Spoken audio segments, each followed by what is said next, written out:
God না থাকার পক্ষে মানে কি যুক্তি আছে আপনাদের কাছে? গড না থাকে এটা কে বলেছে ভাই? এটা যদি বলতেন আগে। এটা কাদের দাবি? গড নাই এটা কাদের দাবি? নাস্তিকরা তো গডে বিশ্বাস করে না। না, নাস্তিকদের এটা কমন আন্ডারস্ট্যান্ডিং না যে গড নাই এটা তাদের কমন দাবি না। নাস্তিকদের মধ্যে কিছু নাস্তিক আছে যারা বলে যে গড নাই, আবার কিছু নাস্তিক আছে যারা বলে যে গড আছে কি নাই সেই বিষয়ে আমরা জানি না, কিন্তু আমরা বিশ্বাস করি না। হুম? একটা হচ্ছে বিশ্বাসের প্রশ্ন, একটা হচ্ছে জ্ঞানের প্রশ্ন। যখন আপনি জ্ঞানের কোয়েশ্চেনটা করতেছেন, এই বিষয়ে তো ভাই অনেকগুলা লাইভ হয়েছে আমাদের। আপনি কি সেই লাইভগুলা শোনেন নাই? হয়তো না। গতকালও এটা নিয়ে কিন্তু গতকালও কিন্তু আপনি গতদিনও মানে কোন গতকালও তো স্ট্যান্ডার্ডের উপর বেস্ট করে গডের অস্তিত্বকে বিশ্বাস করেন না? কি গডের লজিক মানে আছে আপনার কাছে? মানে বিশ্বাস করার জন্য লজিক লাগবে। বিশ্বাস না করার জন্য তো লজিক লাগবে না ভাই। কোনো একটা কিছুকে বিশ্বাস না করার জন্য, রিজেক্ট করার জন্য শুধু এইটুকু যথেষ্ট যে আপনি তাকে যথেষ্ট প্রমাণ দিতে পারেন নাই। আমি মনে করেন এখন আপনাকে যদি বলি যে, আমি আল্লাহর বাপ হই, আমি আল্লাহর মাকে বিয়ে করে আল্লাহকে নিজে জন্ম দিছি।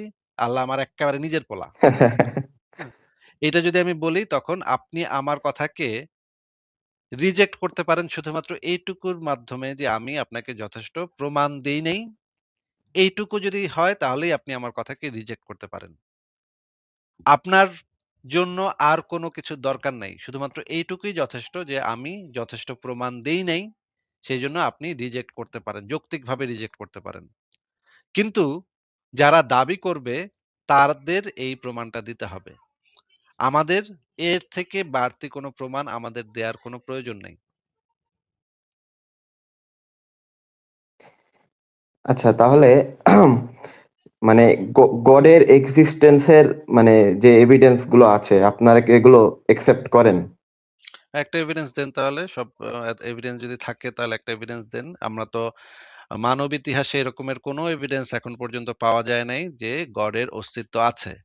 যদি আপনি ChatGPT কে একটু গিয়ে জিজ্ঞেস করেন এটা যে মানব ইতিহাসে ১ম এ লিখবেন যে সমস্ত ধর্মীয় অন্ধবিশ্বাস, ধর্মীয় পক্ষপাত থেকে মুক্ত হয়ে উত্তর দাও। তারপর প্রশ্ন করবেন, মানব ইতিহাসে এমন কি কোনো প্রমাণ আছে যে ঈশ্বর আছে? মানব ইতিহাসে এমন কি কেউ কখনো কোনো প্রমাণ দিতে পেরেছে যে ঈশ্বর আছে? এবং আপনি সাথে, সাথে লিখে দিবেন যে শুধুমাত্র হ্যাঁ বা না তে উত্তর দিবা। ব্যাখ্যা বিশ্লেষণের প্রয়োজন নেই। শুধুমাত্র হ্যাঁ, না তে উত্তর দাও। মানব ইতিহাসে এমন কি কেউ কি কোথাও কখনো কোনো প্রমাণ দিতে পেরেছে যে ঈশ্বর আছে? জাস্ট এটা একটু ChatGPT বা Gemini বা Grok বা যেকোনো জায়গায় গিয়ে জিজ্ঞেস করেন। দেখেন কি উত্তর দেয়। আচ্ছা, গডের মানে গডের যে গডের না, এক্সিস্টেন্স। আপনি না বললেন এভিডেন্স আছে। আমি তো জানি যে এরকমের কোনো এভিডেন্স মানব ইতিহাসে নাই। আপনি না, যেহেতু আমি বললেন আমি যে আমি আমি একটু বলি ভাই। এভিডেন্স গুলা দেয়া হয়েছে। যে এভিডেন্স গুলা দেয়া হয়েছে তার মানে তো আপনার কাছে হয়তো কমপক্ষে ১৫-২০ টা এভিডেন্স নিশ্চয়ই আপনার কাছে আছে। যে আপনি যেহেতু বললেন যে এভিডেন্স গুলা দেয়া হয়েছে, গুলা আপনি ব্যবহার করেছেন। তার মানে আপনার কাছে নিশ্চয়ই ১৫-২০ টা তো নিশ্চয়ই আছে। হ্যাঁ, তাহলে হ্যাঁ, ভাই আমি বলছি। একটা আল্লাহর রাস্তে ভাই আমরা যেটা জানি যে মানব ইতিহাসে এই ধরনের কোনো এভিডেন্স নাই। মানব ইতিহাসই নাই। এমনকি নবীর বাপেও দিতে পারে নাই। নবীর বাপ দাদা ১৪ গোষ্ঠী মিল্লাও এটা দিতে পারে নাই। নবী মোহাম্মদ নিজে কইছে যে এটা বিশ্বাস করতে হবে। এটার কোনো প্রমাণ চাওয়া যাবে না। হ্যাঁ? এটা বিশ্বাস করতে হবে। ঈমানের সংজ্ঞাই হইতেছে এটা যে বিশ্বাস করতে হবে, কোনো প্রমাণ চাওয়া যাবে না। গায়বী কোনো বিষয়ে কোনো প্রমাণ চাওয়ার কোনো এখতিয়ার নাই। কারোর এখতিয়ার নাই। হ্যাঁ, ঠিক আছে? কিন্তু আপনি কইতেছেন প্রমাণগুলা, বাপরে বাপ! এটা তো শুইনা তো আমি তো পুরা মনে করেন চেয়ার ভেঙে পড়ে যাচ্ছি। তাইলে ভাই আপনি আমাদেরকে একটা প্রমাণ একটু দেন তো দেখি কি প্রমাণ আছে আপনার কাছে? আচ্ছা, কালাম কসমোলজি সম্পর্কে আপনি জানেন নিশ্চয়ই। কালাম কসমোলজি নিয়ে আলোচনা হচ্ছে না, প্রমাণ নিয়ে আলোচনা হচ্ছে। প্রমাণটা দেন। হ্যাঁ, ওইটা দিয়ে আমি প্রমাণ করব যে ওইটা দিয়ে সব প্রমাণ হয় না। ওইটা মহাবিশ্বের। দিয়ে প্রমাণ হয় না রে মানে বুদ্ধিমান, ওইটা দিয়ে প্রমাণ হয় না। ওইটা হচ্ছে একটা আর্গুমেন্ট। আর্গুমেন্ট আর প্রমাণ কাকে বলে? যুক্তি আর প্রমাণ কাকে বলে? এই ২ টার মধ্যে পার্থক্য কি? জানেন এটা? লজিক যদি না থাকে তাহলে আপনি প্রুফ করবেন কি করে? লজিকের উপর বেস করে তো আপনাকে কোনো একটা প্রুফ যুক্তি আর করতে হবে। প্রমাণের পার্থক্য কি এটা বুঝেন কিনা যেটা জিজ্ঞেস করেছে সেটার উত্তর দেন। যুক্তি এবং প্রমাণের ভিতরে পার্থক্য কি? যুক্তি হলো প্রমাণের যে মানে আগের স্টেপটা, মানে যুক্তির মাধ্যমে মানুষ হচ্ছে যাচাই বাছাই করে প্রমাণের ধাপে যায়। প্রমাণটা হলো একটা মনে করেন কনক্লুশন। মনে করেন আপনাকে আমি যদি প্রমাণ দেখাই একদম বাস্তব প্রমাণ দেখাই, অবজেক্টিভ প্রমাণ দেখাই। আর আমার কাছে যদি বাস্তব প্রমাণ না থাকে তখন আমি সেইটা প্রমাণ করার চেষ্টা হিসেবে যুক্তিকে ব্যবহার করি। এই ২ টা হচ্ছে ২ টা আলাদা জিনিস। একটা হচ্ছে প্রমাণ, একটা হচ্ছে যুক্তি। এই যুক্তিটা হচ্ছে দুর্বল টাইপের প্রমাণ। প্রমাণ হিসেবে সেটা হচ্ছে দুর্বল। আর প্রমাণটা হচ্ছে যেটা হচ্ছে অবজেক্টিভ প্রমাণ সেটা হচ্ছে সবল। যদি আপনার কাছে আপনি একটু আগে বলেছিলেন আপনার কাছে প্রমাণ আছে। আপনি তো এখন আবার আর্গুমেন্টে চলে গেলেন, যুক্তিতে চলে গেলেন। আমি তো আপনি তো আগে বলেন নাই যে আমার কাছে যুক্তি আছে। আপনি তো বলেছিলেন আচ্ছা, প্রমাণ আমি আছে। আমি আর্গুমেন্ট দিয়েই মানে প্রুফ করতে চাচ্ছি আর কি। না, আর্গুমেন্ট দিয়ে তো প্রুভ হয় না ভাই। আর্গুমেন্ট দিয়ে তো কোনো কিছু প্রুভ হয় না। আর্গুমেন্ট দিয়ে আপনি এট বেস্ট যেটা করতে পারেন ভ্যালিড এবং সাউন্ড একটা আর্গুমেন্ট দিতে পারেন। কিন্তু আর্গুমেন্ট দিয়ে তো বাস্তবে সেটা অস্তিত্বশীল সেটা আপনি প্রমাণ করতে পারবেন না। আর্গুমেন্ট দিয়ে যে আপনি সেটা থাকার সম্ভাবনা, সেটা থাকা পসিবল কিনা সেইটা শুধু মানে দেখাইতে পারবেন। এটা থাকা পসিবল। এইটা থাকা এটা থাকার পেছনে যুক্তি আছে সেইটুকু আপনি প্রমাণ করতে পারবেন। কিন্তু সেটা আসলে আছে সেটার জন্য তো আপনার বাস্তব প্রমাণ লাগবে। প্রমাণ এবং মানে যুক্তির মধ্যে আমি বুঝতে পারতেছি আপনি প্রমাণ এবং যুক্তির মধ্যে পার্থক্য বুঝেন না এবং দাবি এবং প্রমাণের মধ্যেও পার্থক্য বুঝেন না। আপনি কি আ আচ্ছা আপনাকে আমি একটু দেখাই। আপনি একটু সংশয়.com এ ঢুকে এই লেখাগুলো একটু পড়বেন আগে ভালো করে। কারণ এগুলা হচ্ছে বেসিক পড়ালেখা। বেসিক পড়ালেখাগুলা যদি আপনি না করেন তাইলে তো এই ধরনের কথাবার্তা, উদ্ভট কথাবার্তা বলতে থাকবেন। এই ধরনের উদ্ভট কথাবার্তা বলতে থাকলে তো প্রবলেম। আ এইখানে দেখেন যুক্তি ও দাবি বা মতামতের মধ্যে পার্থক্য। যুক্তি এবং দাবির মধ্যে পার্থক্য কি আপনি বোঝেন?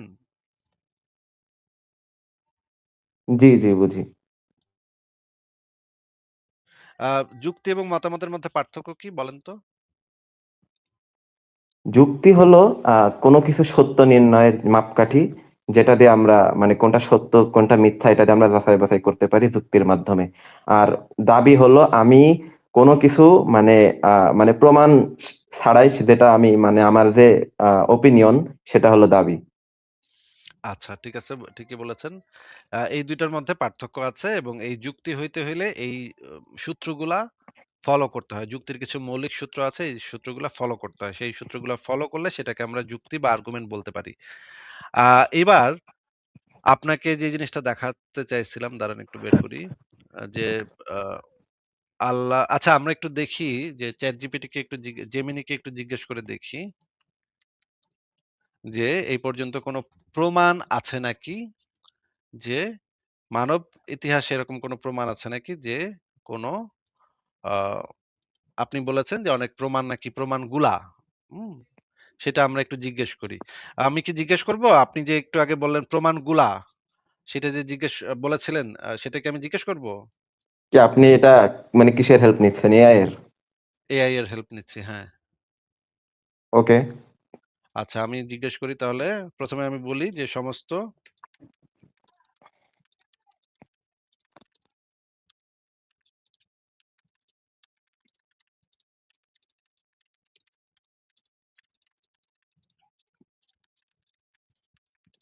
আচ্ছা আমি জিজ্ঞেস করলাম সমস্ত ধর্মীয় অন্ধবিশ্বাস থেকে ঊর্ধ্বে উঠে উত্তর দেবে। কোন ধর্মীয় বায়াস যেন না থাকে। শুধুমাত্র যুক্তি ও প্রমাণের ভিত্তিতে উত্তর দিবে। হ্যাঁ, না তে উত্তর দাও। আ মানব ইতিহাসে এই পর্যন্ত কি কেউ ঈশ্বর বা স্রষ্টা আছে এরকম কোনো প্রমাণ দিতে পেরেছে? এই কোয়েশ্চেন ঠিক আছে?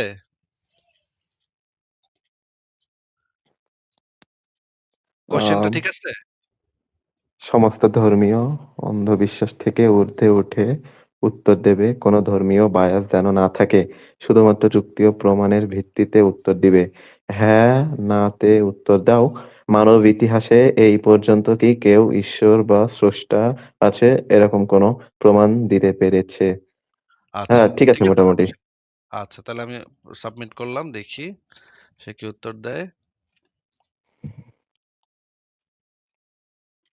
কি উত্তর দিল ভাই? ওমা! এই নাস্তিক জেমিনিরে তো কল্লা উড়াইয়া দেওয়া এখন ওয়াজিব হয়ে গেছে নাকি ভাই? রাফসান ভাই? জেমিনির তো কল্লা ফালায় দেওয়া এখন ওয়াজিব হয়ে গেল আপনার জন্য ভাই। এখন কি করবেন? জেমিনির কল্লা ফালায় দিবেন? কি কন? ভাই এআই তো সবসময় অথেন্টিক সোর্স, অথেন্টিক ইনফরমেশন গুলো দেয় না। তাইলে কোনটারে জিজ্ঞেস করব বলেন? কোন এআই কে জিজ্ঞেস করব? আরেকটা এআই কেও জিজ্ঞেস করতে পারি। বলেন আপনি ChatGPT কে জিজ্ঞেস করব? তারপরে ChatGPT, Grok সবগুলাকে জিজ্ঞেস করতে পারি। আমার কোনো সমস্যা নেই। আচ্ছা ঠিক আছে, এবার আমরা ChatGPT কে একই প্রশ্ন করি, দেখি। আমি আগে এটা একটু কপি করে নেই কোয়েশ্চেনটা। আ কপি করে রাখি। আচ্ছা, এখানে যে উত্তর দিয়েছে সে অনেকগুলা মানে লম্বা উত্তর দিয়েছে। আমি লম্বা উত্তর চাচ্ছি না আসলে। আমি শুধু হ্যাঁ, না তে উত্তর চাচ্ছি। এবার আমি মানে ChatGPT কে জিজ্ঞেস করি, তাহলে দেখি ChatGPT কি বলে। নিশ্চয়ই মানে সবগুলাই তো একসাথে ভুল করবে না ভাই। হ্যাঁ? সবগুলো তো একসাথে ভুল করার কথা না। এইটা হইতেছে ChatGPT, দেখতে দেখতে পাচ্ছেন? জি। আচ্ছা, এবার আমি ChatGPT কে জিজ্ঞেস করি। একই প্রশ্ন করব। অ দেখি কি বলে। ভাই এআই রে তো সেটিংস করা যায়, যেমন আপনি আপনি যেমন মানে যে টাইপের প্রশ্ন করবেন ওই রকমই উত্তর দেয়। আমি যদি আচ্ছা এখন সার্চ দিই কিন্তু আমার আচ্ছা, ঈশ্বরে হ্যাঁ আমি উত্তর আমি দিবে, কিন্তু আমি আ আ এরকম দিয়ে আপনার দেখছি আগেও। আপনার ইয়া থেকেও আমি দেখবো, অসুবিধা কি? আপনি আপনার স্ক্রিন শেয়ার দিবেন। একই প্রশ্ন করবেন। একই মানে যেই জিনিসটা আমি কমান্ড দিছি সেটা আপনি করবেন। তারপর আপনারটাও দেখবো, অসুবিধা নেই। এইখানে ChatGPT কি উত্তর দিল ভাই? একটু পড়েন তো। দেখা যাচ্ছে কিনা? না, না এক কথায় উত্তর তো হয় না ভাই। এর ইয়েতে লজিক কি, মানে কি যুক্তি প্রমাণ দিছে না, চ্যাট ও জিপিটি, দিয়ে মানে আ ঈশ্বর না থাকার পক্ষে? প্রমাণ দিতে পেরে মানুষ প্রমাণ দিতে পেরেছে। ChatGPT তো আপনাকে কোনো প্রমাণ দিচ্ছে বা প্রমাণ না দিচ্ছে না। ChatGPT এই উত্তরটা দিচ্ছে যে কেউ দিতে পেরেছে কি পারে নাই, সেটা উত্তর দিচ্ছে সে। আচ্ছা। কথার ভিতরে পার্থক্য বুঝেন না? ChatGPT তো আপনাকে কোনো প্রমাণও দিতেছে না, অপ্রমাণও দিতেছে না। ChatGPT আপনাকে এই ইনফরমেশনটা দিচ্ছে যে মানব ইতিহাসে কেউ কখনো দিতে পারছে কি পারে নাই, এইটুকের উত্তর দিতেছে। ChatGPT বলতেছে মানব ইতিহাসে এরকমের কেউ কখনো কোনো প্রমাণ দিতে পারে নাই। আচ্ছা ঠিক আছে, এবার আমরা Grok কে জিজ্ঞেস করব। আজকে তোরে খাইছি, হ্যাঁ? ChatGPT তোরে আজকে খাইছি খাড়া। এখন Grok রে জিগামু যে Grok এ কি কয় দেখি। Grok বাড়ায় কি কয় দেখি। গ্রক বাড়াও দেখি, এইরাও নাস্তিক কিনা দেখি। সবটি ভাই নাস্তিক। খুব খারাপ অবস্থায়। মানে দুনিয়ার খুবই খারাপ অবস্থা। কিয়ামত আসন্ন, বুঝছেন? আচ্ছা, ভাই একই প্রশ্ন গ্রোক তো করলাম। এলন মাস্কের। যারই হোক, আমার তা দিয়ে তো আমার কাম নাই। আমি যে এই যে একই প্রশ্ন করলাম এখানে। আ এইখানে প্রশ্ন ঠিক আছে তো? একই জাস্ট কপি করছি আমি প্রশ্নটা। ঠিক আছে? জি ঠিক আছে। কোয়েশ্চেন ঠিক আছে তো? আচ্ছা, ঠিক এবার আমি আছে, ঠিক উত্তর আছে করেন। দিতেছি দেখি। এটা কি উত্তর দেয়?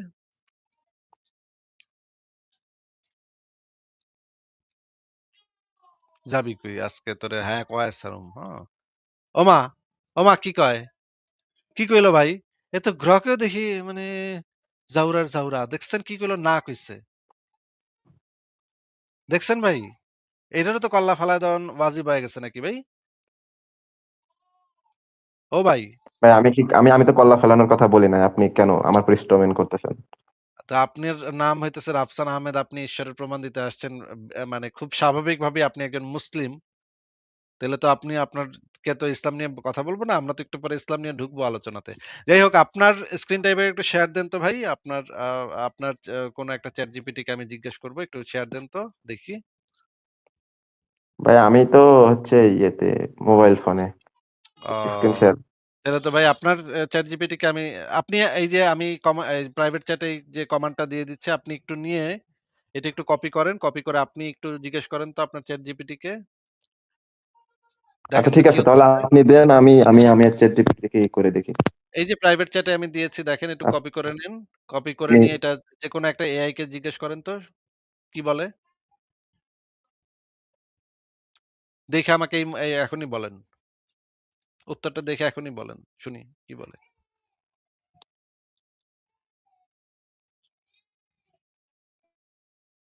কপি করছেন? না ভাই এখনো দিতে পারি না, দাঁড়ান আমার কপি হয়েছে, আমি দিতেছি। হ্যাঁ, দেন। দিয়ে জিজ্ঞেস করেন কি আচ্ছা। বলে। আহ, প্রয়োজনে এটা একটা মানে চ্যাট ইনকগনিটো জিপিটি মোডে উত্তর মানে এক কথায় দিছে না, চ্যাট জিপিটি না দিছে। ChatGPT না দিছে। আচ্ছা, জেমিনি কে জিজ্ঞেস করেন। আমার কাছে গ্রোক আছে। আচ্ছা, গ্রক কে জিজ্ঞেস করেন। গ্রক তো আরো ভালো। গ্রক হচ্ছে আমার সবচাইতে পছন্দের।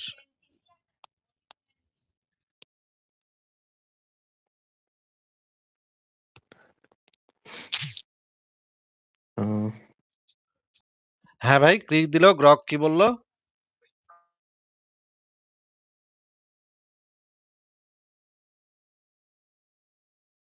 হ্যাঁ, রাফসান আহমেদ গ্রক কি বলল একটু বলেন?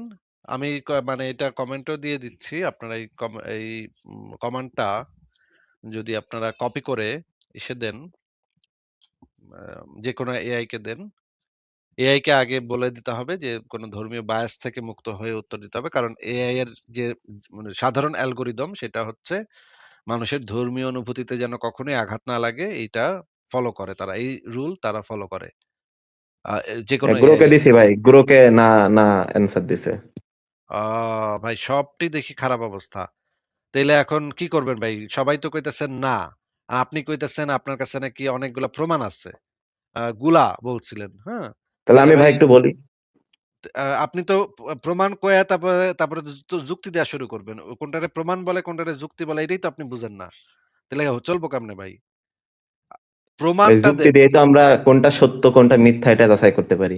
তাহলে গড যদি সেটা যাচাই করতে পারি কিন্তু আপনি তো একটু আগে কইছিলেন প্রমাণ আছে। আপনি তো যুক্তি আছে এটা কন নাই তো একটু আগে। আচ্ছা হইতে পারে আমার কথার ভুল হইতে পারে। তাইলে এখন আপনি কইতেছেন প্রমাণ নাই নাকি?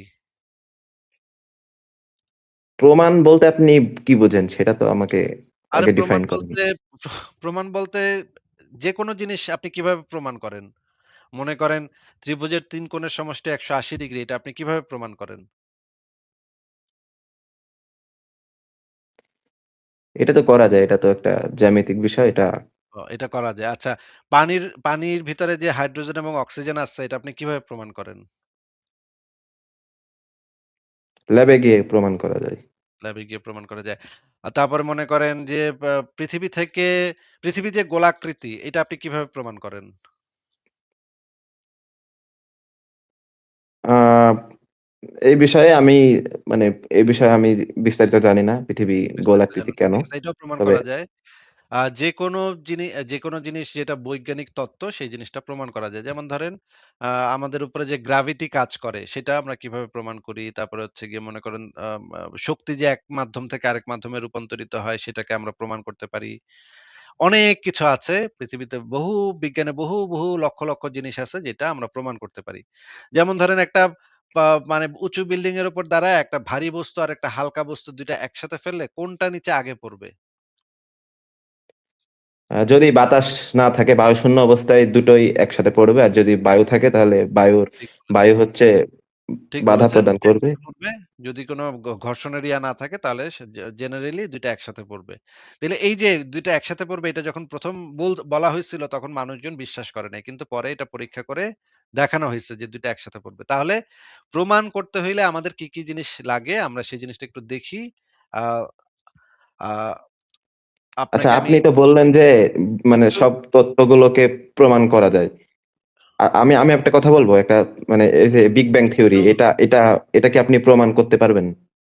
বিগ ব্যাং থিওরির তো বাস্তব প্রমাণ আছে। আচ্ছা আপনাকে আমি একটু দেখাচ্ছি। না, বিগ ব্যাং থিওরি যেটা বলা হচ্ছে যে মানে মহাবিশ্ব সম্প্রসারিত হচ্ছে এবং সেটা নিয়ে এটা আমরা যখন পরে যাব এইডেন ভাই। হ্যাবল এটা যখন পর্যবেক্ষণ করে যে সেটা একটা নক্ষত্র সেটা নিয়ে আরেকটা আমরা থেকে পরে যখন যাব সরে ভাই। যাচ্ছে, সেটা তারপরে নিয়ে আমরা তিনি পরে এই যাব ভাই। কনক্লুশন এ সেটা নিয়ে আমরা পরে যাব। আগে এই জিনিসটা শেষ হোক, হ্যাঁ? বিগ ব্যাং তত্ত্বকে কিভাবে প্রমাণ করা হয় সেটা আমরা পরে যাব। আগে এই জিনিসটা একটু ক্লিয়ার হয়ে নেই। আ এইটা হচ্ছে আমার লেখা একটা আর্টিকেল। এখানে কি লেখা আছে আপনি একটু পড়ে শোনান তো ভাই? ঈশ্বরের অস্তিত্বের সপক্ষে নাস্তিকরা কেমন প্রমাণ চায়? আচ্ছা। ঠিক আছে। এবার আপনি একটু আমাদেরকে পড়ে শোনান তো যে এই ভূমিকাতে কি লেখা আছে? আপনি পড়েন আমরা আপনার মুখে থেকে শুনি। বলেন। পড়তে হবে? হ্যাঁ ভাই, জানতে হলে তো পড়তে হবে। এটা তো obvious একটা ভূমিকা ব্যাপার। ধর্মীয় দাবিগুলোর সত্যতা নিয়ে যেকোনো আলোচনায় সবচেয়ে মৌলিক বিষয় হলো আমাদের জ্ঞানের ভিত্তি কি সেটা প্রথমে স্পষ্ট করা। যদি এই ভিত্তি অন্ধবিশ্বাস বা প্রমাণহীন বিশ্বাসের উপর দাঁড়িয়ে থাকে, তাহলে কোনো আলোচনায় যুক্তিভিত্তিক কাঠামোয় রূপান্তরিত করা অসম্ভব। এই প্রবন্ধটি লেখা হয়েছে ঠিক সেই উদ্দেশ্যে ক্রিটিক্যাল থিংকিং, দার্শনিক অনুসন্ধান এবং প্রমাণভিত্তিক যুক্তির মাধ্যমে আলোচনাকে যৌক্তিকতার দিকে নিয়ে যাওয়ার জন্য, যাতে অন্ধবিশ্বাসের দ্বারা থেকে ছায়া অন্ধবিশ্বাসের থেকে ছায়া থেকে মুক্তি পায়। আচ্ছা। এবার আপনি বলেন যে আস্তিকদের প্রমাণের কিছু নমুনা বলেন আপনি। পড়েন এখান থেকে।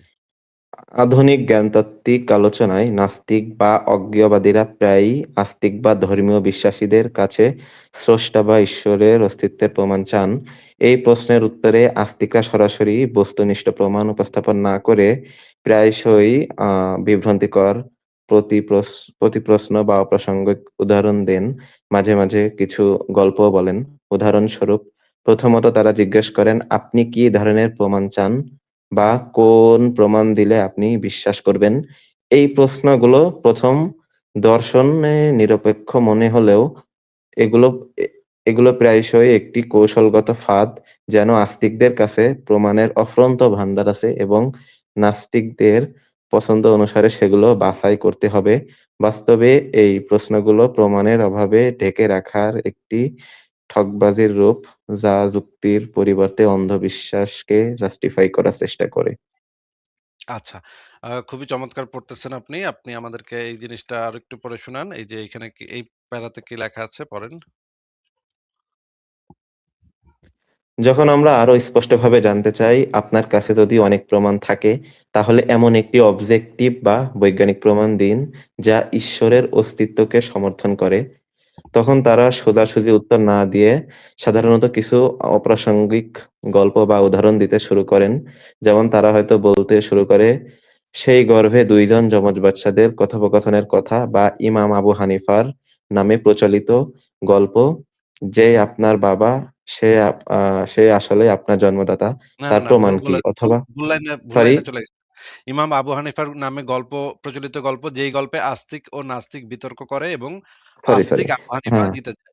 কিংবা হ্যাঁ। আপনার বাবা যে আসলেই আপনার জন্মদাতা তার প্রমাণ কি? হ্যাঁ, এখান থেকে পড়েন। হ্যাঁ, আপনার বাবা যে আসলেই আপনার জন্মদাতা তার প্রমাণ কি? অথবা আপনার যে আসলেই মস্তিষ্ক বলে কিছু আছে, সেটা আপনি প্রমাণ করতে পারবেন? আরো উদাহরণ হিসেবে তারা প্রশ্ন করতে থাকেন, আপনি কিভাবে প্রমাণ করবেন যে পৃথিবী গোলাকার? এসব প্রশ্ন আসলে যে ঈশ্বরের অস্তিত্বের সপক্ষে কোনো প্রমাণ নয়, বরঞ্চ কেন প্রমাণ ছাড়াই কোনো দাবিকে আমাদের অন্ধভাবে মেনে নেওয়া উচিত, সেগুলোই বোঝানোর চেষ্টা। প্রমাণ দেয়ার ছদ্মবেশে উনারা এই ধরনের ঠগবাজির আশ্রয় নিয়ে থাকেন। কিন্তু আসলে নাস্তিকরা কিরকম প্রমাণ চায়? এই প্রশ্নটি প্রথম দর্শনে সরল মনে হলেও এর মধ্যে একটি গভীর জ্ঞানতাত্ত্বিক সমস্যা লুকিয়ে আছে।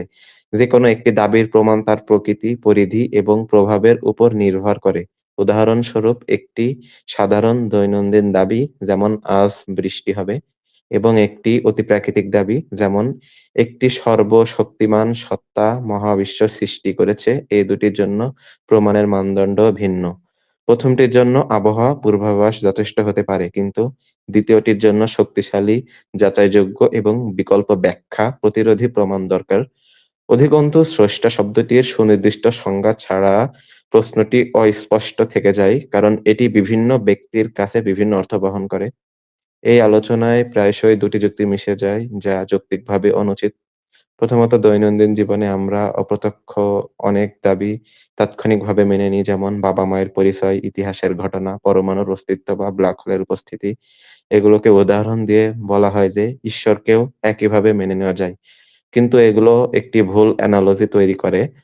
দৈনন্দিন দাবিগুলোর পেছনে বস্তুনিষ্ঠ যাচাইযোগ্য প্রমাণ থাকে, যা স্রষ্টার দাবির ক্ষেত্রে অনুপস্থিত।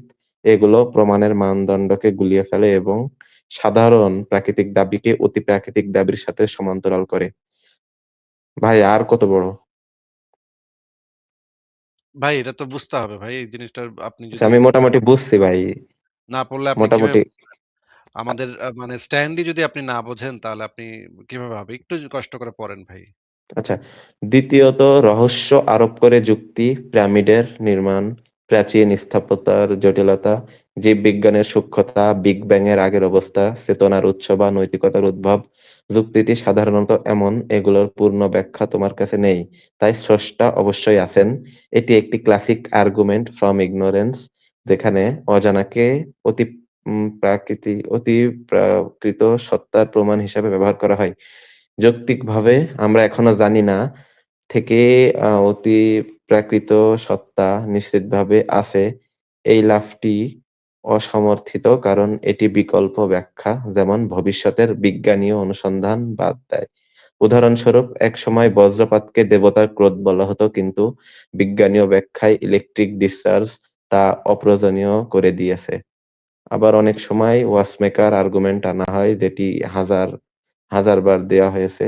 এই প্রবন্ধে আমরা যৌক্তিকভাবে তিনটি কাজ করব: আস্তিকদের প্রচলিত প্রশ্নগুলোকে সংগঠিত করব, প্রতিটি জ্ঞানতাত্ত্বিক বিশ্লেষণ দেব, এবং স্রষ্টা দাবি সত্য প্রমাণিত হলে নাস্তিক বা অজ্ঞেয়বাদীরা কোন ধরনের বস্তুনিষ্ঠ প্রমাণ বা যৌক্তিক আর্গুমেন্ট গ্রহণ করতে পারে তার একটি সুস্পষ্ট ফ্রেমওয়ার্ক উপস্থাপন করব। এটি কোনো আক্রমণ নয়, বরং ক্রিটিক্যালি থিংকিং এর মাধ্যমে আলোচনাকে পরিষ্কার করা। আচ্ছা। একটি এবার হচ্ছে গিয়ে আমি পড়ে শোনাই। একটি অন্ধবিশ্বাস অন্যটিকে জাস্টিফাই করে না। আস্তিকদের যুক্তির কেন্দ্রে রয়েছে অন্ধবিশ্বাসের স্বীকৃতি আদায়ের চেষ্টা। তারা বলেন, নাস্তিকরাও প্রমাণ ছাড়া কিছু মেনে নেন।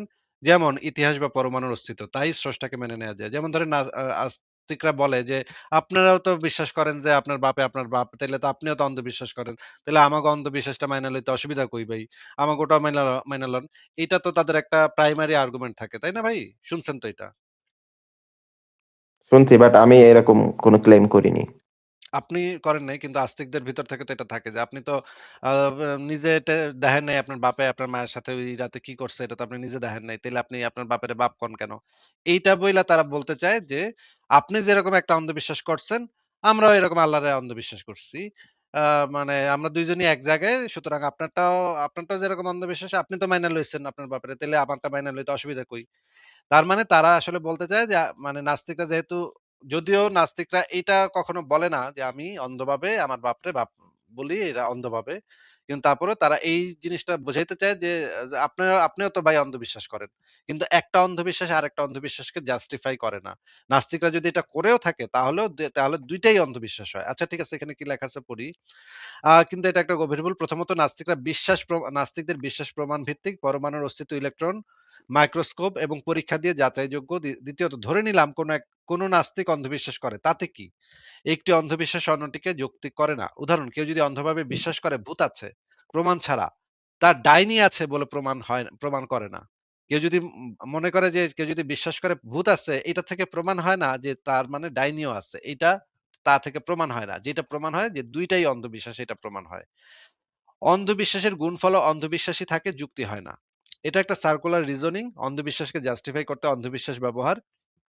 জ্ঞানতাত্ত্বিকভাবে অন্ধবিশ্বাস ফেইথ উইদাউট এভিডেন্স যুক্তির বিপরীত। ক্রিটিক্যাল থিংকিং বলে যেখানে প্রমাণ নেই সেখানে সিদ্ধান্ত স্থগিত রাখো। আস্তিকদের এই কৌশলে অন্ধবিশ্বাসকে সমান্তরাল করে এটি প্রমাণের অভাবকে ঢেকে রাখে। উদাহরণ পিরামিড কিভাবে বানানো হয়েছে জানো না তাই স্রষ্টা ছাড়া তা অসম্ভব। এটা একটা classic god of the gaps fallacy যা অজানাকে অতিপ্রাকৃত করে। বাস্তবে পিরামিডের নির্মাণ প্রকৌশলীয় ব্যাখ্যা আছে। যদি নাস্তিক কোনো অন্ধবিশ্বাস করে তাকে চিহ্নিত করে সংশোধন করতে হবে। না এটা না যে তাতে তার মানে আস্তিকের যে স্রষ্টার দাবিটা সেটা তাতে যৌক্তিক হয়ে যাবে। সেটা হয় না। অন্ধবিশ্বাস জনপ্রিয় বা প্রচলিততা দিয়ে যৌক্তিক হয় না, যুক্তি প্রমাণ চায়। আচ্ছা, সৃষ্টি বা স্রষ্টা এর সংজ্ঞায়ন। এখানে এটা হচ্ছে একটা খুবই গুরুত্বপূর্ণ পয়েন্ট যে সৃষ্টি এবং স্রষ্টাকে সংজ্ঞায়িত করা। মানে যুক্তিবিদ্যার মৌলিক সূত্রগুলোর ভিতরে একটা হচ্ছে সংজ্ঞায়নটা ঠিকভাবে করতে হবে। তাহলে আমরা যদি সংজ্ঞাটা ঠিকভাবে করি, সৃষ্টি শব্দটার সংজ্ঞাটা ঠিকভাবে করি, আমি একটা সংজ্ঞা এখানে দিয়েছি। সেই সংজ্ঞাটা হচ্ছে আ এই যে ৩ ধরনের কয়েক ধরনের সংজ্ঞা থাকতে পারে। একটা হচ্ছে গিয়ে ডিইস্টিক স্রষ্টা, একটা হচ্ছে পার্সোনাল থিইস্টিক স্রষ্টা, একটা হচ্ছে নির্দিষ্ট ধর্মের স্রষ্টা। আ এটার ভিতরে আপনি আল্লাহরে ঢুকাতে পারবেন। আর হচ্ছে গিয়ে এটার ভিতরে আল্লাহরে ঢুকানো যায়। কিন্তু এটা হচ্ছে ডিইস্টিক মানে এটা কোন নির্দিষ্ট ধর্মের না। আপনি যদি এইটার জন্য কি আর্গুমেন্ট আস্তিকরা ব্যবহার করে সেটাও এখানে দেয়া আছে। যে দেখেন কালাম আ ক কসমোলজি কসমোলজিক্যাল আর্গুমেন্ট এইটা দিয়ে তারা আস্তিকরা প্রমাণের চেষ্টা করে এবং এই জিনিসগুলা এখানে বলা আছে। তারপরে আস্তিকদের সাধারণ প্রশ্ন যে এই যে আপনার বাবা তার প্রমাণ কি? আপনি নিজে আপনার নিজের মস্তিষ্ক দেখেছেন? ভালোবাসা নৈতিকতা দেখা যায় না তাহলে মানেন কিভাবে? তারপরে হচ্ছে গিয়ে তাহলে সবকিছু কি এমনে হয়ে গেছে ভাই? কি কন ভাই সবকিছু কি এমনে হইছে? তারপরে মনে করেন পিরামিড যা এত সুন্দর নিখুঁত এত বড় কেমনে মানুষে কেমনে বানাইলো কন? তাইলে তো নিশ্চয়ই আল্লাহ আছে। বিগ ব্যাং এর আগে কি ছিল এটা কি আপনি জানেন? জানেন না যেহেতু সেহেতু আল্লাহ আছে। তারপরে হচ্ছে গিয়ে প্রার্থনা বা অলৌকিক অভিজ্ঞতা তো অনেকেরই হয়। তাইলে এগুলারে কি কইবেন? আমি যে একদিন স্বপ্ন দেখলাম আল্লাহ আমারে মানে ইয়া করলো সেটারে এইটারে কি কইবেন? আমি আমি যে দোয়া করছিলাম এজন্য যে আমার মা অসুস্থ ছিল ভালো হয়ে গেল। এটারে আপনি কি কইবেন? নিশ্চয়ই আল্লাহ আছে। এই টাইপের পার্সোনাল অভিজ্ঞতা। তারপর নৈতিকতা যদি ঈশ্বর না দেয় তাইলে ভালো-মন্দ আমরা কোত্থেকে বুঝবো ভাই? আমরা তো বুঝি না ভাই মানে ভালো কোনটা মন্দ কোনটা এটা তো আল্লাহর থেকে আইতে হইব। না আইলে আমরা কেমনে বুঝবো ভাই? এই প্রত্যেকটার উত্তর এখানে আমি দিয়ে দিয়েছি সবগুলোর সাথে। আপনি এই লেখাটা পড়ে নিতে পারেন। পড়ে নিলে আপনি এই জিনিসটা বুঝতে পারবেন। এবার আমরা দেখি প্রমাণের মানদণ্ড। কেন এক্সট্রা প্রমাণ চাওয়া হচ্ছে? জ্ঞানতত্ত্বের একটা মৌলিক নীতি হচ্ছে অত্যাধিক দাবির জন্য অত্যাধিক প্রমাণ। মানে এটা কার্ল সাগানের একটা কথা। আম আ পৃথিবীর সবচাইতে বড় বিজ্ঞানীদের একজন কার্ল সাগান। তিনি বলেছেন, "extra ordinary claims require extra ordinary evidence." এইটা মানে হচ্ছে যদি আপনি যত বড় দাবি করবেন তত বড় প্রমাণ আপনার দিতে হবে। আপনি যখন ঈশ্বরের দাবি করবেন সেটা অনেক বড় একটা দাবি। সেটার জন্য আপনার একটা আরো অনেক বড় আপনার প্রমাণ দিতে হবে। এবং এইখানে আপনি যদি দেখেন যে এই চার্টটাতে যে জিনিসটা হচ্ছে প্রমাণের শক্তিটা এই গ্রাফটা হচ্ছে প্রমাণের শক্তি এবং এটা হচ্ছে আ ব্যক্তিগত অভিজ্ঞতা দুর্বলতম। আ অ্যানেকডোটাল প্রমাণ হচ্ছে তার থেকে একটু বেশি। বিশেষজ্ঞদের মতামত তার থেকে একটু বেশি। এম্পিরিক্যাল ডেটা হচ্ছে তার থেকেও বেশি এবং ফলসিফায়েবল প্রমাণ হচ্ছে শক্তিশালীতম। দেখা যাচ্ছে ভাই ফলসিফায়েবল প্রমাণ যে সবচাইতে শক্তিশালী? হ্যাঁ, দেখতে পাচ্ছি। আমি এই লেখাটা আবার এআই দিয়ে রিভিউ করায় দিব আপনার সামনে, অসুবিধা নেই। আপনি জাস্ট আগে একটু দেখেন যে এখানে কি লেখা আছে সেটা আমরা আগে একটু পড়ে নিই। তারপর এই লেখাটাকে আমরা এআই দিয়ে রিভিউ করায় বলব যে এআই কে জিজ্ঞেস করব যে এই লেখাটা যৌক্তিক কিনা, যৌক্তিক কাঠামো ফলো করছে কিনা সেটা আমরা এআই কে দিয়েও চেক করাবো। অসুবিধা নেই। আপনি যেহেতু আসছেন আমরা সবকিছু দেখব। এখন সংজ্ঞায়নটা করি। সংজ্ঞায়ন এবং প্রাথমিক যুক্তিগত ভিত্তি। এইখানে ৩ টা সূত্র আছে। ৩ টা মানে যুক্তিবিদ্যার মৌলিক ৩ টা সূত্র হচ্ছে law of identity, law of non contradiction এবং ল অফ এক্সক্লুডেড মিডল। এই ৩ টা সূত্র মানতে হবে। যেকোনো যুক্তিবিদ্যার আলোচনায় এই ৩ টা সূত্র মানতে হবে। এগুলা না মানলে যুক্তি একেবারে অসম্ভব হয়ে যায়। হ্যাঁ? তখন অশনাক্তযোগ্য হয়ে যায়। এবার আমরা দেখি বস্তুনিষ্ঠ প্রমাণ কাকে বলে? নাস্তিকরা সাধারণত কি খোঁজে? একটা জিনিসের অবজেক্টিভিটি থাকতে হবে। মানে ফলাফল ব্যক্তি নির্ভর হবে না। মানে আপনার চিন্তা নির্ভর হবে না। মানে আপনার রুচি অ অ অ অভিরুচি, আপনার বিশ্বাস-অবিশ্বাস এগুলোর উপর নির্ভরশীল হবে না। অবজেক্টিভিটি থাকতে হবে। পরীক্ষার যোগ্যতা থাকতে হবে, পর্যবেক্ষণের পথ থাকতে হবে, falsifiability থাকতে হবে, মানে ভুল প্রমাণ হওয়ার সম্ভাবনা থাকতে হবে, পুনরাবৃত্তির যোগ্যতা থাকতে হবে, বিভিন্ন দল দ্বারা যাচাই করার সক্ষমতা থাকতে হবে সেই জিনিসটা। যেমন উদাহরণস্বরূপ পাবলিক অলৌকিকতা দেখাতে পারেন আপনি। নতুন তথ্য আনতে পারেন আপনি। এমন তথ্য যেটা সমকালীন জ্ঞানের বাইরে। হস্তক্ষেপের ধারা, প্রার্থনার স্ট্যাটিস্টিক্যাল ডেটা আপনি দেখাতে পারেন যে এই মানে আল্লাহর কাছে প্রার্থনা করার কারণে ৫০০ জনের ক্যান্সার ভালো হয়েছে। কিন্তু একই সাথে ৫০০ জন আবার ভগবানের কালীর কাছে প্রার্থনা করছিল সেই ৫০০ জনের ক্যান্সারটা ভালো হয়নি। এরকমও আপনি স্ট্যাটিস্টিক্যাল ইয়াও দেখাতে পারেন। তবে সেটাও একেবারে ফুললি প্রুফ করবে না কিন্তু কিছুটা আপনাকে দিবে আরকি প্রমাণের দিকে নিয়ে যাবে। এইবার আমরা যদি আ যৌক্তিক আর্গুমেন্ট যদি আপনি দিতে চান, আপনি যৌক্তিক আর্গুমেন্টের ক্ষেত্রে আপনার ভালো লাগছে এটা আপনি বললে কিন্তু হবে না। শুধুমাত্র আপনার ভালো লাগা মন্দ লাগা সেটা যৌক্তিক কোনো আর্গুমেন্ট তৈরি করে না। যেমন ধরেন আপনি যদি কালাম কসমোলজিক্যাল আর্গুমেন্ট দিয়ে বলেন যে, "ভাই আর্গুমেন্টটা আমার ভাল লাগছে।" এটা সেটাকে যৌক্তিক প্রমাণ করে না। এটার ভ্যালিডিটি থাকতে হবে, সাউন্ডনেস থাকতে হবে এবং দেখতে হবে এই জিনিসগুলা যুক্তির যে মানদণ্ড সেই মানদণ্ডটা পার করে কিনা। এইবার আসেন যৌক্তিক ভ্রান্তি মানে হচ্ছে এই যে লজিক্যাল ফ্যালাসি যেগুলো বললাম এবং সীমাবদ্ধতা কোথায় কথাবার্তা আটকে যায়। এই ফ্যালাসি গুলা থাকতে পারবে না। এখানে আমি কয়েকটা উদাহরণ দিচ্ছি সার্কুলার রিজনিং আপনি বলতে পারবেন না যে ভাই আমার গ্রন্থে লেখা আছে ভাই আমার কোরআনে লেখা আছে আল্লাহ আছে তাই আল্লাহ আছে। আর আল্লাহ তো মিথ্যা কথা বলতে পারে না। তাহলে তো আল্লাহ সত্য কথাই বলছে। এটা হচ্ছে সার্কুলার রিজনিং। এটা আপনি দিতে পারবেন না। এইগুলা মানে ফাঁকফোকর। গড অফ দ্য গ্যাপস আপনি করতে পারবেন না। আপনি বলতে পারবেন না ভাই মহাবিশ্ব সৃষ্টির আগে কি ছিল এটা তো আমিও জানি না, আপনিও জানেন না। তাইলে তো নিশ্চয়ই আল্লাহ আছে। এটা আপনি বলতে পারবেন না। কারণ এটা god of the gaps fallacy হয়। তারপর আর্গুমেন্ট ফ্রম ইগনোরেন্স এটাও মানে এই ২ টা আসলে একই। আমি ২ ভাবে বলেছি। স্পেশাল কোনো প্লিডিং দিতে পারবেন না। আপনার সমস্ত কিছুর ক্ষেত্রে এক কিন্তু আমার আল্লাহর ক্ষেত্রে ভিন্ন। এইটা আপনি করতে পারবেন না ভাই। এই স্পেশাল প্লিডিং ও করতে পারবেন না। অ্যাড হক হাইপোথিসিস তৈরি করতে পারবেন না। অ্যাড হক হাইপোথিসিস কাকে বলে? এটা কিন্তু খুবই ইম্পোর্টেন্ট জিনিস।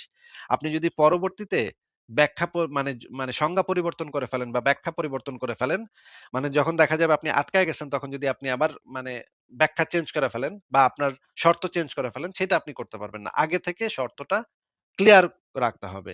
এইটা হচ্ছে আরেকটা লোডেড কোয়েশ্চেন আপনি করতে পারবেন না। লোডেড কোয়েশ্চেন যে যেমন ধরেন ঈশ্বর না মানলে সব দুর্ঘটনা কেমনে হইতেছে, হ্যাঁ? এটা হচ্ছে লোডেড কোয়েশ্চেন। এগুলো করা যাবে না।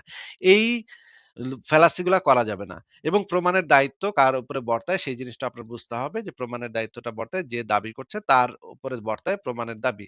এই জিনিসটা বার্টন রাসেলের একটা বিখ্যাত মানে ইয়া আছে, এক্সাম্পল আছে টি-পটের অ্যানালজি। এটার ভিতরে যে জিনিসটা বলা হয় যে এটা আপনি পড়ে নিন। এটা সবাই জানে। রাসেলের যে টি-পট অ্যানালজি সেটা খুব চমৎকার অ্যানালজি।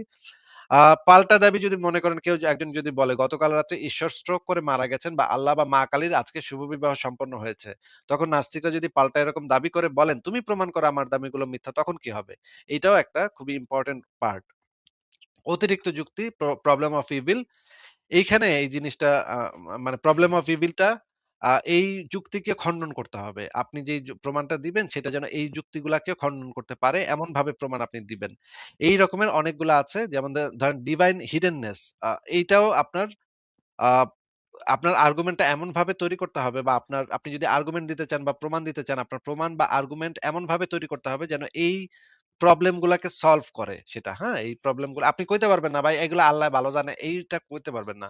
আপনার এই প্রবলেম গুলা যেন সলভ করে, এই ফিলোসফিক্যাল প্রবলেম গুলা যেন সে সলভ করে আপনার মানে আর্গুমেন্টটা সেটা আপনি ইয়া করবেন। তাহলে আমরা এখন এই ইয়া দেখে নেই, একটা ডায়াগ্রাম দেখে নেই যে আমরা পুরা যে জিনিসটা আলোচনা করলাম দাবির সত্যতা যাচাইয়ের ক্ষেত্রে যুক্তি বনাম প্রমাণ। দেখা যাচ্ছে রাফসান আহমেদ, আপনি কি দেখতে পাচ্ছেন?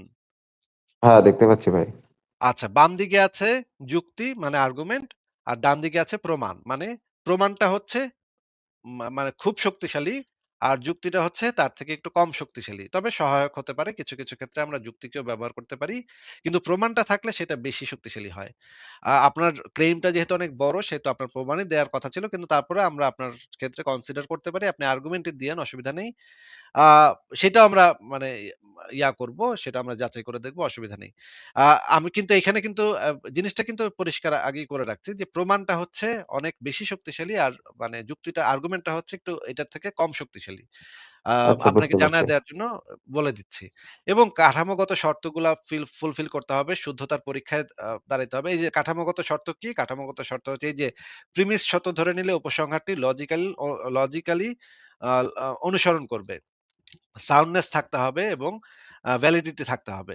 সাউন্ডনেস থাকলে অবশ্য ভ্যালিডিটি এমনিতেই থাকবে। প্রেমিস গুলো সত্য সমর্থিত হতে হবে। স্বাধীনভাবে যাচাইযোগ্য ভিত্তি থাকতে হবে। সংজ্ঞাটা পরিষ্কার করতে হবে। আপনি সংজ্ঞাটা আগেই শুরুতে পরিষ্কার করে নিবেন। মাঝখানে কোনো অ্যাম্বিগুইটি থাকতে পারবে না। অ্যাম্বিগুইটি মানে অস্পষ্টতা। যখন আপনি সংজ্ঞাটা নির্ধারণ করবেন তখন কোনো সংজ্ঞার ভিতরে কোনো অ্যাম্বিগুইটি থাকতে পারবে না। ২ নম্বর জিনিস হচ্ছে শুদ্ধতা পরীক্ষা। যুক্তি দাঁড়াবে নিয়মের উপর। লজিক্যাল ফ্যালাসি হীন হইতে হবে। আপনি যেই মানে আর্গুমেন্টটা দিবেন সেই আর্গুমেন্টটা লজিক্যাল ফ্যালাসি হীন হইতে হবে। আশ্রয় বাক্য ইজ নট ইকুয়াল টু প্রমাণ। এইটা খুবই ইম্পোর্টেন্ট। আশ্রয় বাক্যই যদি আপনার প্রমাণ হয় তাহলে কিন্তু আপনার আর্গুমেন্ট দাঁড়াবে না। ঠিক আছে? আপনি আচ্ছা। এটা বুঝেন, এটা একটু চিন্তা করে দেখেন আমি এখানে কি লিখছি? আশ্রয় বাক্য ইজ নট ইকুয়াল টু প্রমাণ। এক্স সত্য এই প্রপোজিশনকে নিজে প্রমাণ হিসেবে চালানো যাবে না। হ্যাঁ? আপনি একটু চিন্তা করে দেখেন, এটা ব্যাখ্যা করতে গেলে অনেক দীর্ঘ সময় লাগবে। আমি ব্যাখ্যা করলাম না। বার্ডেন অফ প্রুফ, দাবিদার প্রমাণ দিবে। তুমি ভুল প্রমাণ করো এই ধরনের কথা বলতে পারবেন না। অ্যাড হক করতে পারবেন না। অ্যাড হক ব্যাখ্যা দিতে পারবেন না। মানে একটু আগে যেটা বললাম যে মানে আগে যেটা বলছিলেন সেটা আবার আ সেটার মাঝখানে আবার নতুন শর্ত, নতুন বৈশিষ্ট্য আরোপ করতে পারবেন না। যেটা হচ্ছে dragon in my garage. Carl সাগানের একটা বিখ্যাত ইয়ে আছে। ড্রাগন ইন মাই গ্যারেজ, আপনি যদি চান তাহলে ড্রাগন ইন মাই গ্যারেজ লিখে YouTube এ সার্চ করতে পারেন। এটা কি? সেটা আপনাকে খুব সুন্দর করে বুঝায় দিবে। ড্রাগন ইন মাই গ্যারেজ এটা লিখে রাখেন। পরে যদি আপনার সময় হয় তাহলে এটা দেখে নিন। প্রমাণের বৈশিষ্ট্য শর্ত। যে বৈশিষ্ট্য থাকলে প্রমাণ ভারী হয়। পর্যবেক্ষণযোগ্যতা, বস্তুনিষ্ঠ মানে অবজেক্টিভিটি, ফলসিফায়েবল পুনরাবৃত্তির যোগ্য, স্বতন্ত্র যাচাই, বিকল্প ব্যাখ্যা প্রতিরোধী মানে বিকল্প ব্যাখ্যাগুলাকে যেন খারিজ করতে পারে। ডেটা পদ্ধতি স্বচ্ছ হওয়া এবং এখানে সবচাইতে ইম্পোর্টেন্ট বিষয় হচ্ছে অসাধারণ দাবি তুলনামূলক শক্তভাবে প্রমাণ করতে হয়। আপনার ব্যক্তিগত অনুভূতি, স্বপ্ন, কল্পকাহিনী এগুলা হচ্ছে দুর্বল। যাচাই করা যায় না। আপনি যদি বলেন এটা যাচাই করা যাবে না তাহলে সেটা প্রমাণ হিসেবে দুর্বল হবে। এই যে আমি খুব সুন্দরভাবে একদম চমৎকারভাবে এই জিনিসটা আপনাকে তুলে ধরলাম যে প্রমাণটা কিরকম হইতে হবে। এখন আমরা যেটা করব যে এই লেখাটাকে আমরা ChatGPT দিয়ে এনালাইজ করাবো। দেখব যে এই লেখাটা যুক্তির কাঠামো ফলো করতেছে কিনা। ঠিক আছে ভাই? ঠিক আছে ভাই। তবে আমি কি একটু বলবো? আমরা একটু আগে ChatGPT কে জিজ্ঞেস করি, দেখি যে সে কি বলে। আমরা আবার সেই ChatGPT এর কাছে চলে যাই। আ আমি ChatGPT কে জিজ্ঞেস করি, তুমি দাঁড়াও।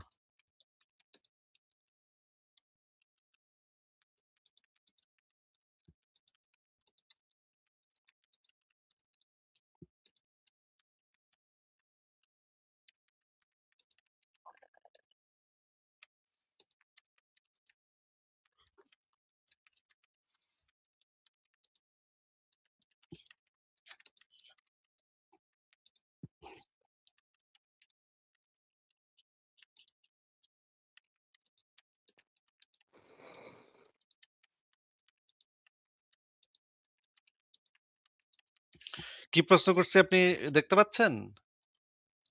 হ্যাঁ, দেখতে পাচ্ছি।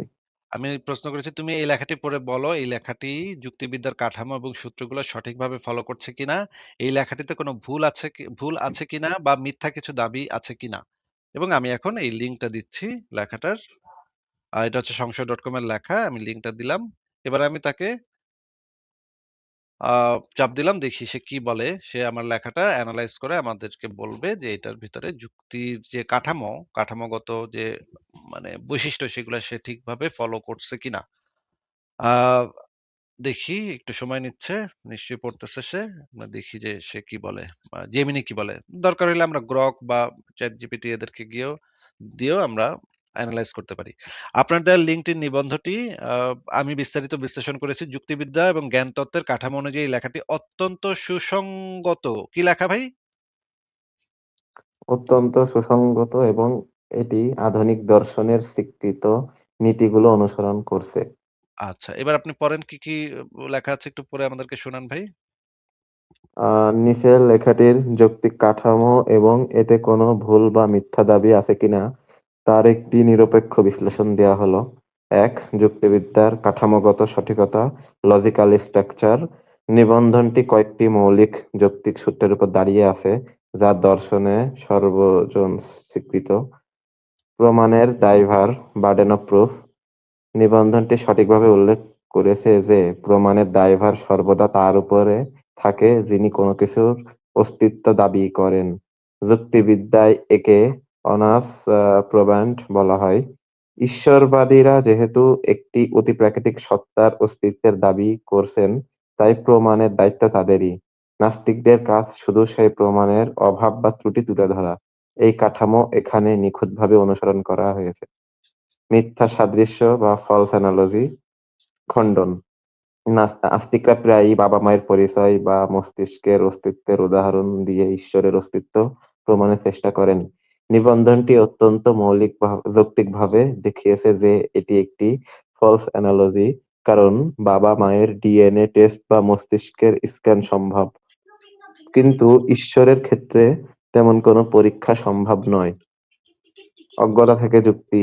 আমরা আর্গুমেন্ট ফ্রম ইগনোরেন্স। আমরা জানি না কিভাবে মহাবিশ্ব সৃষ্টি হয়েছে, তাই ঈশ্বর এটি করেছেন। এই দাবিটিকে নিবন্ধনটি সঠিকভাবে গড অফ দ্য গ্যাপস বা আর্গুমেন্ট অফ ইগনোরেন্স হিসেবে চিহ্নিত করেছে। কোনো কিছুর কারণ জানা না থাকার অর্থ এই নয় যে একটি অতিপ্রাকৃতিক কারণে সত্য বলে ধরে নিতে হবে। আচ্ছা, তার মানে তো মানে মোটামুটি তো বোঝা যাচ্ছে যে এই হ্যাঁ, বুঝতে পারছি। মানে মানে আগে যেগুলো পড়ছি আরকি ওইগুলাই আরকি। লেখাটা যুক্তিবিদ্যার সমস্ত রুলস অ্যান্ড রেগুলেশনস ফলো করছে। আমার লেখাটা যুক্তিবিদ্যার সমস্ত রুলস অ্যান্ড রেগুলেশনস ফলো করে একটা সুসংগত নিবন্ধ। আচ্ছা, আরেকটু পড়েন, একটু দেখি আরেকটু পড়েন। দর্শনের সূত্রের প্রয়োগ নিবন্ধনের কয়েকটি শক্তিশালী দার্শনিক আর্গুমেন্ট ব্যবহার করা হয়েছে। এপিকিউরাসের ধাঁধা মানে প্রবলেম অফ ইভিল, ডিভাইন হিডেননেস, জন শেলেনবার্গের এই যুক্তিটি নিবন্ধে আনা হয়েছে। যদি ঈশ্বর থাকতেন এবং তিনি চাইতেন মানুষ তাকে বিশ্বাস করুক, তবে তিনি নিজের অস্তিত্বকে এত অস্পষ্ট রাখতেন না। এটা একটি বৈধ যৌক্তিক প্রশ্ন। কোনো ভুল দাবি বা মিথ্যা দাবি আছে কি? যুক্তি ও প্রমাণের মাপকাঠিতে বিচার করলে নিবন্ধটিতে কোনো মিথ্যা দাবি পাওয়া যায়নি। এর কারণগুলো হলো: এটি অভাবের দাবি। সে কিন্তু বলে দিছে কোনো মিথ্যা দাবি এখানে নাই। তথ্যগত নির্ভুলতা, বিজ্ঞানের ইতিহাস সম্পর্কে যে উদাহরণগুলো দেওয়া হয়েছে সেগুলো ঐতিহাসিকভাবে সত্য। নিরপেক্ষ বিশ্লেষণ, নিবন্ধটির সুর ও টোন সমালোচনামূলক এবং সংশয়বাদী। এটি কোনো অন্ধবিশ্বাস প্রচার করছে না, বরং বিশ্বাসীদের দেওয়া যুক্তিগুলোকে ব্যবচ্ছেদ করছে। একাডেমিক ফিলসফির দৃষ্টিকোণ থেকে এই নিবন্ধে কোনো যৌক্তিক ফ্যালাসি খুঁজে পাওয়া যায়নি, বরং এটি বিশ্বাসীদের ব্যবহৃত ফ্যালাসিগুলো চিহ্নিত করছে। সারসংক্ষেপ, লেখাটি যুক্তিবিদ্যার কাঠামো ও সূত্রগুলো সঠিকভাবে অনুসরণ করছে। এতে কোনো মিথ্যা তথ্য বা অযৌক্তিক দাবি নেই। এটি মূলত অ্যাগনস্টিক অ্যাথিজম এবং ক্রিটিক্যাল থিঙ্কিং এর উপর ভিত্তি করে লেখা, যা প্রমাণ ও যুক্তির মাপকাঠিতে উত্তীর্ণ।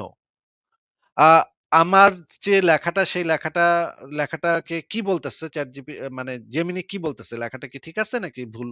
কি বলতেছে? আপনার কি মনে হয়? জি, ঠিক আছে। এই অনুসারে ঠিক আছে। আচ্ছা। আমরা কি অন্য ChatGPT কে দিয়ে আমার লেখাটা পরীক্ষা করাবো? নাকি দরকার নেই? না ভাই, ঠিক আছে, কি মনে বুঝতে পারছি মোটামুটি। অনেক লং হয়ে যাচ্ছে, আপনার অনেক গেস্ট আছে। তো আমি আরেকটু মানে বললে শেষ করব। তো সেটা হলো তাহলে মানে না, আমি না, না। যেই আমি আপনাকে যেটা বলতে চাচ্ছিলাম ভাই, এটা দেখানোর উদ্দেশ্যটা ছিল এইটা, যে আপনি লেখাটা একটু পড়বেন ১ম এ। পড়ার পরে আপনি আর্গুমেন্টটা তৈরি করবেন। হ্যাঁ? বা আর্গুমেন্ট বা প্রমাণ যেটাই আপনার কাছে হয় ঈশ্বরের সপক্ষে। আমি আপনাকে ইতিমধ্যে দেখাইছি ঈশ্বরের সপক্ষে মানব ইতিহাসে কোনো প্রমাণ নাই। আপনি যদি আর্গুমেন্ট দিতে চান, আপনার কাছে যদি কোনো আর্গুমেন্ট মেক করতে চান, তাহলে আপনি আগে এই লেখাটা পড়বেন, তারপরে আর্গুমেন্টটা মেক করবেন। আর্গুমেন্টটা মেক করে আমার কাছে আসবেন, তখন আপনার সাথে আপনার আর্গুমেন্টটা আমরা যাচাই করব। দরকার হলে যেকোনো একটা নিরপেক্ষ এআই কে দিয়ে আমরা যাচাই করাবো যে আপনার আর্গুমেন্টটা ভ্যালিড এবং সাউন্ড কিনা। তারপরে আমরা সেটা নিয়ে অবশ্যই আলোচনা করব। আপনি কি আজকে সেই আর্গুমেন্টটা দিতে চান নাকি আগে এই লেখাটা পড়ে আর্গুমেন্টটাকে আরেকটু ঠিকভাবে সাজাইতে চান? আচ্ছা, আমি অবশ্যই লেখাটি পড়ে আবার সাজাবো, কিন্তু আজকে একটু আর্গুমেন্টটা দিতে চাই। সেটা হলো না, তা যে না। আপনি যদি পড়ে সাজাইতে চান, কারণ আপনার আর্গুমেন্ট আমি ৩ সেকেন্ডে ভুল প্রমাণ করে দিব। এত যদি এই যেই কাজ আমি অনেক বছর ধরে কইরা আসতেছি। এই ৩ সেকেন্ড আপনি টিকতে পারবেন না ভাই। কারণ এই কাজ আমি গত অনেক বছর ধরে আমি কইরা আসতেছি। আমার সামনে দাঁড়াইতে পারবেন না আপনি। আচ্ছা এজন্য ভাই, তাহলে আপনাকে বলি একটু আপনি প্লিজ। আপনি একটু সময় নেন। সময় নিয়ে আর্গুমেন্টটা ঠিকভাবে রেডি করেন। একটা একাডেমিক আর্গুমেন্ট এর মতো করে রেডি করেন। রেডি করার পরে আসেন। তখন দরকার হলে আজকেই আসেন, ১ ঘন্টা পরে আসেন, অসুবিধা নেই। আমি না, থাকবো আমি আপনার বলতেছি, আমি যে আর্গুমেন্টটা দেবো এটা যদি সাউন্ড বা ভ্যালিডিটি কোনো প্রবলেম থাকে তাহলে আপনি আমাকে ধরিয়ে দিবেন। কিন্তু আমি মনে করি যে আমার এটা মোটামুটি আপনি কি আর্গুমেন্টটা। কোন একটা এআই কে দিয়ে চেক করাইছেন? এআই গুলা কিন্তু না এই না, যে এআই কে দিয়ে আমি চেক আর্গুমেন্ট করাই নাই। আর্গুমেন্ট এবং ম্যাথমেটিক্যাল প্রবলেম এইগুলার ক্ষেত্রে কিন্তু এআই খুবই দুর্দান্ত কাজ করে। এআই এর কিন্তু তুলনা হয় না। আর্গুমেন্ট মানে যৌক্তিক আর্গুমেন্ট, যৌক্তিক কাঠামো এবং ম্যাথমেটিক্স, প্রোগ্রামিং, কোডিং এই সমস্ত বিষয়ে জি জি। এআই চমৎকার কাজ করে। আপনি যদি প্রফেশনাল ইয়াটা কিনা নেন এবং সেটাকে যদি আপনি ইয়াটা বাড়ায় দেন, সে কিভাবে কাজ করবে সেটা বাড়ায় দেন, তখন দেখবেন সে দুর্দান্ত কাজ করে। আপনি তাহলে আগে একটু এআই কে দিয়ে রিভিউ করায় আসেন। কারণ আমি বুঝতেছি যে আপনার আর্গুমেন্ট ২ সেকেন্ডের বেশি টিকবে না ভাই। আপনি আগে একটু করেন, আজকেই যুক্ত হয়েন, তারপর আমাদেরকে দেখায়েন। আগে একটু করে আসেন ভাই, হ্যাঁ? হোমওয়ার্ক কইরা আসেন। আপনাকে তো আমি আমার হোমওয়ার্কটা দেখাইলাম। আমি যেটা আচ্ছা, হোমওয়ার্ক ঠিক করে আছে, দিছি। অবশ্যই। তাহলে হ্যাঁ? আমি আমি সময় নিয়ে আমার যে আর্গুমেন্ট গুলো আমি আপনার এই লেখাটিও পড়বো এবং এআই দিয়েও রিভিউ করিয়ে নেব, এবং মানে ইনশাল্লাহ আমি নেক্সট লাইভে অবশ্যই যুক্ত হব। যদি আজকে অনেক রাত হয়ে গেছে, আজকে হয়তো মানে আলোচনা অনেক দীর্ঘ হয়ে গেছে, আপনার আরো গেস্ট আছে, কিন্তু আমি ইনশাল্লাহ নেক্সট লাইভে হয়তো আসবো আপনার এই সাথে এই বিষয়ে কথা বলতে। ঠিক আছে ভাই, আপনাকে তাহলে আজকে বিদায় জানাই। ভালো থাকবেন। আপনার জন্য শুভকামনা রইলো। পরে নিশ্চয়ই আবারও কথা হবে। পরের জনকে আমরা যুক্ত করি। আ তাজদি আপনাকে যুক্ত করা হয়েছে। বলেন আপনি।